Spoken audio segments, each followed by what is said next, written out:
الله أكبر الله أكبر الله أكبر الله. بسم الله الرحمن الرحيم. الحمد لله رب العالمين، وصلى الله وسلم وبارك على سيدنا محمد وعلى آله وصحبه أجمعين. اللهم علمنا ما ينفعنا وانفعنا بما علمتنا وزدنا علما وعملا وفقها في الدين يا رب العالمين. رب اشرح لي صدري ويسر لي أمري واحلل عقدة من لساني يفقهوا قولي. Аминь. Иншаллах, сегодня мы будем говорить об одной науке из наук Коран. Это наука о меккинских и медицинских аятов Корана. То есть ильмуль макки валь мадани. Какие аяты меккинские или какие суры меккинские, какие мединские. Первое, что хотел говорить, это какие критерии мы используем для того, чтобы определить, эта сура является меккинская или мединская. Этот аят меккинский или мединский. Вот критерии, которые мы используем, есть разногласия между учеными. Первое мнение, это самый сильный и одобряемый многими учеными, это то, что можно определить сура или аят, это меккинский или мединский, в зависимости от времени ниспослания аята или сур. То есть смотрим, когда этот аят был ниспослан, или эта сура когда была ниспослана, и если она до определенного времени была ниспослана, мы считаем ее меккинская, если после, считаем ее мединская. Какой там был раздел? Это переселение пророка Мухаммада саллаллаху алейхи вассалям с Мекки в Медине, Аль-Мадинату Мунаввара. Все аяты, все суры, которые были ниспосланы до переселения, считаются меккинские, даже если они не были ниспосланы в Мекке, в самом городе. А все, что был ниспослан после переселения, несмотря на место, где были ниспосланы аяты или суры, вот считается тоже мединский. Мединские аяты, мединские суры. Это мнение, как я сказал, это самое сильное мнение ученых и зависит от времени ниспослания аятов. Также об этом говорит Яхья ибн Саллям, рахимахуллах, большой ученый, говорит, что все, что был ниспослан до переселения и во время переселения пророка Мухаммада саллаллаху алейхи вассалям, считается меккинским. И все, что был ниспослан после этого, даже если он был ниспослан в Мекке, но после переселения, считается мединским Кораном считается. Преимущество этого мнения в том, что он выключает весь Коран. Потому что когда мы определяем одну точку времени и говорим, что до это меккинский, что после это мединский, мы выключаем все суры, все аяты Корана в этом перечислении, то есть либо меккинский, либо мединский. Как мы будем видеть сейчас, иншаллах, на второе мнение, он не будет выключить все, что находится в Коране, весь Коран. Переходим на второе мнение, чтобы это видеть. Второе мнение говорит о том, что критерия, который разделяет меккинский от мединского Корана, это место ниспослания. То есть все, что был ниспослан в Медине, повторяюсь, это второе мнение, которое слабее, чем первое мнение. Зависит, то есть определение меккинских и медицинских аятов зависит от места ниспослания. Если аят или сура была ниспослана в Мекке или вокруг Мекки, считается меккинской. Если был ниспослан в Медине или вокруг Медины, считается мединский. Как мы сказали, что недостатка этого мнения в том, что не выключает все суры Корана. Почему? Или все аяты, точнее. Потому что есть аяты, которые были ниспосланы во время путешествия пророка Мухаммада саллаллаху алейхи вассалям. То есть ни в Мекке, ни в Медине. Есть аяты, которые были ниспосланы в других городах. То то есть ни в Мекке, ни в Медине. Про этих аят, если зависит от этого мнения, вот эти аяты мы не можем выключить либо в меккинский, либо в мединский. Поэтому это чуть слабее, чем первое мнение. Есть еще третий, в котором говорится о том, что определение меккинский или мединский аят, это зависит от того, что кому было обращение, каким людям было обращение в этих аятах, которые были ниспосланы. Обращение было к неверующим, которые были в Мекке, или к людям Медины, то есть к жителям Медины. Если обращение к неверующим или, в общем, к жителям Мекки, это считается меккинским, если обращение к жителям Медины, это считается мединским. Ну, то же самое недостатка этого мнения в том, что не выключает весь Коран. А что делает наоборот? Сделает узкий то, что было выключено под термином меккинский и мединский. И большинство ученых принимают первое мнение, то, что точка разделения – это переселение. Все, что было ниспослано до переселения, это меккинский. Все, что было ниспослано после переселения, это мединский Коран. Мединский Коран, мединские аяты или мединские суры. Третье мнение зависели от передачи от Ибн Мас'уда, радийаллаху анху, в котором он говорил: все суры, которые содержали слово «Я айюхан нас», то есть «О люди», то есть обращение к людям в общем, это меккинские суры. И все аяты, которые содержали «Я айюхалладина аману», «О те, которые уверовали», то есть обращение к кому? К верующим, это мединский.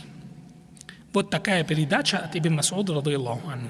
Поэтому третье мнение появилось, что в зависимости от обращения к кому мы должны определить меккинский или мединский Коран. Но ответ на такое мнение следующий. В то время, когда Ибн Мас'уд, радийаллаху анху, говорил об этом, он не имел в виду науку о меккинских и медицинских аятах. Он дал общий признак, какие суры были ниспосланы в Мекке, какие суры были ниспосланы в Медине. И об этом тоже свидетельствует то, что есть суры, которые содержали «Я айюхан нас», и там согласие всех ученых, они мединские суры. Например, сура Аль-Бакара, в которой Аллах Субхану Тааля говорит: «Я айюхан нас, убуду раббакум аллади халакакум, валладина мин кабликум, лааллакум таттакун». Здесь обращение ко всем людям, о люди. Но тем не менее, эта сура мединская сура. Второй, Ибн Мас'уд, он не установил правила этой науки в этой передаче. То есть он говорил только обобщенно, то есть какие общие признаки этих аятов. И, конечно, он не имел в виду критерии, которые он разделяет меккинский от мединских аятов. Теперь, какая важность этой науки? Во-первых, понимать Коран побольше, глубже. То есть, когда мы знаем, что эта сура, как мы говорили в прошлой лекции, что причина ниспослания Корана или сур или аятов служит для того, чтобы мы поняли Коран глубже. Какие там события были. И здесь тоже меккинский и мединский, наука о меккинских аятах и мединских аятах тоже помогает нам понимать Коран лучше. Потому что мы знаем, что этот аят или эта сура был ниспослана в Мекке до переселения или где-то еще после переселения. Это помогает нам понимать Коран лучше. Второй и очень важный, помогает нам знать отменяющие аяты и отменяемые аяты. Иншаллах, в следующих уроках будем говорить о науке о отменяющих аятах и отменяемых аятах. Если мы будем знать время ниспослания или место ниспослания, как мы говорили, согласно первому мнению, что это зависит от времени ниспослания, то есть меккенский и мединский, зависит от времени ниспослания. Поэтому посредством этой науки мы можем знать, какой аят был раньше, какой аят был попозже. И в зависимости от этого мы можем, например, если есть два аята, которые говорят об одной вещи, но они разные. Например, хукм разные, решения, шариатские решения разные. В зависимости от этой науки мы знаем, что если один аят меккенский и второй аят мединский, мы знаем, что мединский аят – это отменяющий, который отменяло решение, которое было до переселения. Поэтому это тоже очень важно для того, чтобы узнать время ниспослания и порядок, какие там шариатские решения были и как был переход с одного решения в другой. Также это очень важно для тех, которые занимаются толкованием Корана. Даже до того момента, как ученые запретили толковать Коран, не зная об этой науке. То есть, кто не знает эту науку о меккенских и мединских аятах, кто не знает об этой науке, он не может толковать Коран. Он не может толковать Коран. Теперь, каким образом мы можем разделить аяты на меккенские и мединские, то есть в зависимости от чего? Первый, или какие источники, более точнее. Первый источник – это передачи от сподвижников, от ученых раннего ислама, которые передали нам, где были ниспосланы или когда были ниспосланы аяты и сури. Вот это первый основной источник, где мы можем знать меккенские аяты, меккенские сури и мединские сури. Поскольку не все сури имеют точные передачи, в которых определяется это меккенский или мединский, вот и появился второй источник – это дедукция или выведение. То есть у нас есть определенные сури, про которые есть передачи, и мы знаем точно, это меккенские или мединские. И есть другие сури, которые мы не знаем, меккенские или мединские. Что делали ученые? Собрали вот эти достоверные передачи, в которые там рассказано, это меккенские, это мединские, собрали эти сури, эти аяты, и посмотрели, изучали эти сури, какие признаки общие есть в меккенских сурах или в меккенских аятах, и какие признаки есть в мединских аятах. И выводили там перечень, список признаков каждого вида.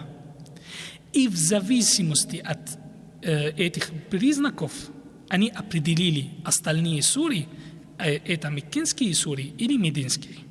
Поэтому иногда может быть разногласие про одну суру, она меккенская, она мединская, может быть разногласие. Почему? Потому что не все дошло до нас от сподвижников, не про все сури Корана.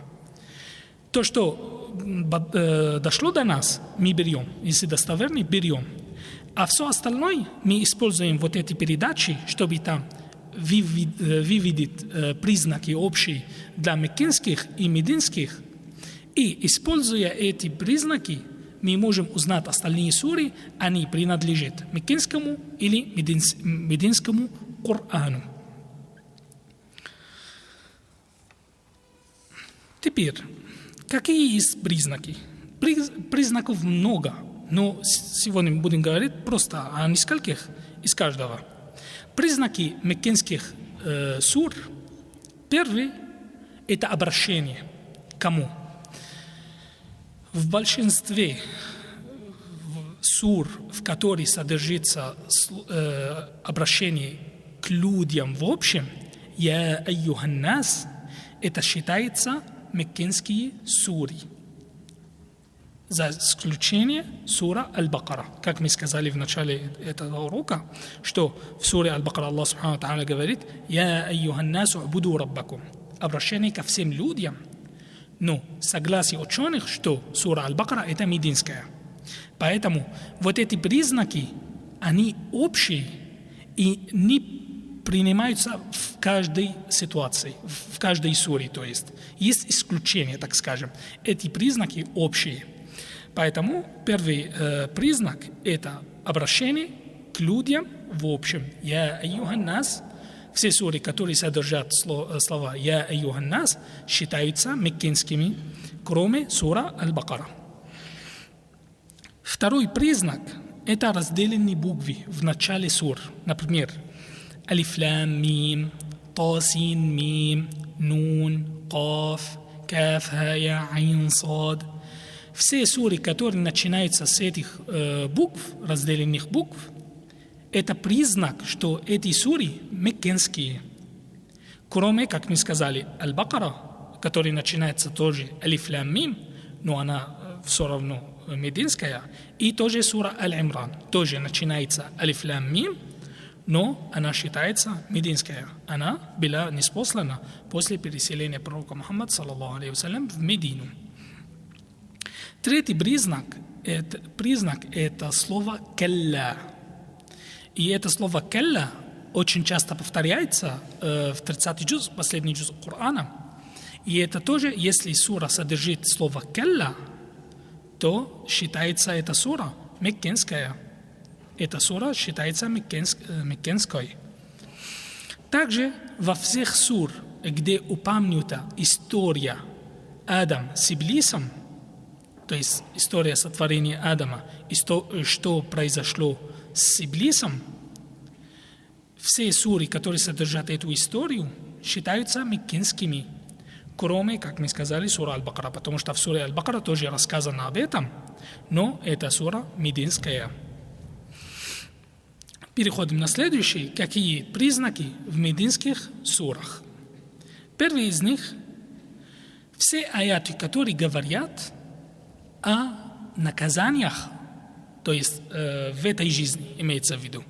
То есть наказание за кражу, наказание за прелюбодеяние, наказание за, например, не знаю еще что.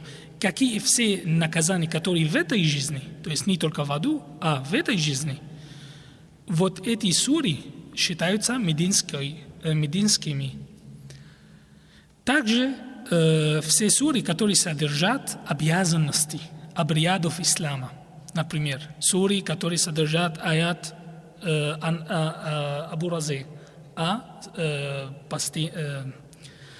держании поста. Например, сура Аль-Бакара. Это мединская сура. Все аяты, которые говорят там о взятии тахарата, например, о гусле, о большом омовении, все эти суры, которые содержат этих обязанностей, считаются мединскими сурами. Второй признак – это суры, которые содержат речь о лицемериях. Речь о лицемериях. Почему? Потому что лицемериев не было в Мекке. А когда пророк Мухаммад саллаллаху алейхи ва саллям переселился в Медину, и он был во власти, то есть он был, так скажем, глава Медины, появились лицемерии, которые они снаружи мусульмане, там показались ислам, а внутри они неверующие. Вот это лицемерие. Все аяты, которые говорят о лицемериях, вот считаются мединскими, кроме одной суры, это сура Аль-Анкабут, которая считается меккинской сурой. Третий признак – это обращение тоже, как мы сказали в меккинских сурах, в мединских сурах обращение «Я айюхаллазина аману» о те, которые уверовали. Значит, все суры, которые содержат это обращение «Я айюхаллазина аману» о те, которые уверовали, считаются мединскими сурами. Есть еще, конечно, другие признаки, например, одну еще дополнительную можно еще сказать, один признак. Суры, в которых аяты очень длинные, например, считаются мединскими. Почему? Потому что там говорится об обязанностях мусульманин, какие наказания, какие там шариатские решения есть. Поэтому нужно поподробнее объяснить. Например, в суре Аль-Бакара у нас аят, который называется аят долг. Аятуддайн. Она полная страница, один аят. Полная страница. Вот эта сура мединская. А, например, когда короткие там аяты, там можно считать их меккенские, или это признак меккенских сур. Например, «Я айюхаль муддатхир, кум фаанзир, ва раббака факаббир, ва thiyabaka фатаххир». Короткие аяты идут рядом. Вот эти суры считаются меккенскими сурами. Есть еще другие, но это, иншаллах, достаточно. Теперь, в зависимости от определения там меккенских и мединских сур, какие виды сур у нас есть в Коране? Можно разделить суры Коран на 4 вида. Первый – это суры, которые полностью меккенские. Полностью. Например, сура Аль-Муддатхир. Например, сура Аль-Кахф, Бишера. И многих еще других сур. Второй вид – это который суры мединские полностью. То есть полностью сура полностью мединская. Например, Аль-Имран, Аль-Ниса, Аль-Маида, Аль-Бакара и много еще другие. Третий вид – это меккенские суры, в которых содержится несколько аятов мединских. Например, сура Ан-Нахль, пчелы. Она меккенская сура. Но последние 3 аяты из этой суры, они мединские. Они мединские. То есть вся сура, кроме этих 3 аятов, была ниспослана до переселения пророка Мухаммада, саллаллаху алейхи вассалям. А после битвы Ухуда были ниспосланы эти 3 аяты в конце сура пчел. В конце сура Ан-Нахль. Эти аяты «Ва ин аакабтум фаакибу бимисли ма аукибтум бих. ولئن صبرتم لهو خير للصابرين واصبر وما صبرك إلا بالله ولا تحزن عليهم ولا تك في ضيق مما يمكرون إن الله مع الذين اتقوا والذين هم محسنون». Почему Аллах Субхану Тааля, то есть какая причина ниспослания этих аятов после битвы Ухуда? Из-за того, что неверующие делали мусульманинам в этой битве, из-за того, что убили дяди пророка Мухаммада, саллаллаху алейхи вассалям, они открывали ему живот и там отрезали кусок его печени. Когда пророк Мухаммад, саллаллаху алейхи вассалям, увидел этого, он сказал: «Клянусь Аллахом, я буду так поступить, как они поступили, 70 человек из них». То есть он будет делать то, что они делали ему дядю, его дядю, будут делать на 70 человек. Аллах Субхану Тааля ниспослал этих аятов: если будете подвергать к наказанию этих людей, то есть, значит, делайте равномерно. Как они делали? Равномерно, не больше, без притеснения. А если вы будете проявить терпение, это лучше для терпеливых. Следующий аят. Аллах Субхану Тааля это обращение общее для верующих. А в следующий аят это обращение к пророку Мухаммаду, саллаллаху алейхи вассалям. «Васбир, ва ма сабрука илля биллах». Прояви терпение. И твое терпение это только от Аллаха Субхану Тааля. То есть только с помощью Аллаха Субхану Тааля. Ты проявишь терпение. «Валя тахзан алейхим». И не печалься из-за них, ولا تك في ضيق مما يمكرون, и не беспокойся о том, что они планируют о злом, вот эти неверующие. В последний аят: «Инна Аллаха ма алладзина аттакау». Воистину, Аллах с тем, который проявляют богобоязненность, «Валладзина хум мухсинун», и с тем, которые творяют добро. Вот эти 3 аяты были ниспосланы, как мы сказали, после битвы Ухуда. А остальное сура там полностью была ниспослана до переселения. Поэтому этот вид называем меккенская сура, который содержит мединских аятов, который содержит мединские аяты. И, конечно, наоборот, 4-й вид – это мединские суры, которые содержат меккенские аяты. Например, сура Аль-Хадж. Она полностью мединская, но она содержит 4 аятов, которые меккенские, которые начинаются: «Вама арсална мин расулин валя набийин илля иза таманна алка шайтану фи умниятих». Это 1-й аят, и там еще 3 следующие аяты. Вот эти аяты были ниспосланы до переселения, а все остальное в этой суре был ниспослан после переселения.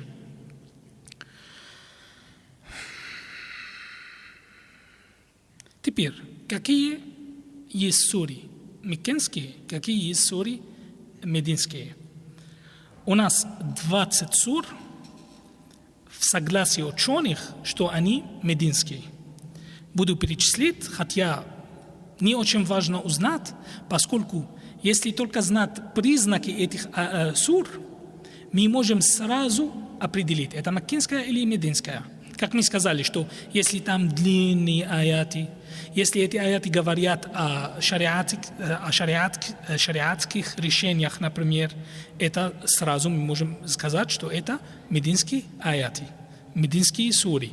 А если там говорят о раю, об аде, например, если там говорится, то есть, например, обращение к неверующим в общем, или содержит слово предложение «Я аюханнас», мы сразу можем сказать, что это меккенские аяты. Но, тем не менее, я буду перечислить 20 сур, которые в согласии ученых это мединских сур.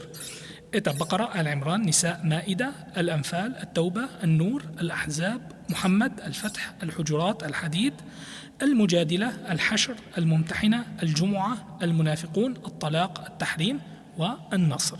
20 сур. Есть 12 сур, где есть разногласия между учеными, что эти суры меккенские или мединские. 12 сур.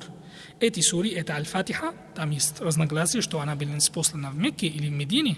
Это не место там объяснит, в чем разногласие, но это сура в разногласии. Аль-Хашр, Аль-Мумтахина, извиняюсь, Аль-Фатиха, еще раз буду перечислить. Аль-Фатиха, Аль-Рад, Аль-Рахман, Аль-Саф, Аль-Тагабун, Аль-Мутаффифин, Аль-Кадр, Аль-Байина, Аль-Зальзала, Аль-Ихлас, Аль-Фалак, Аль-Нас. Вот 12 сур, про которые есть разногласия, они меккенские или мединские. Все остальное, кроме этих 32 сур, все в согласии ученых считается меккенскими сурами. Иншаллах, в следующий урок мы будем говорить, какие темы были обсуждены в меккенском Коране и в мединском Коране, какой стиль речи был в меккенских аятах и в мединских аятах. هذا وما كان من صواب فمن الله وما كان من خطأ فمني ومن الشيطان سبحانك اللهم وبحمدك نشهد أن لا إله إلا أنت نستغفرك ونتوب إليك والحمد لله رب العالمين. الله أكبر الله أكبر الله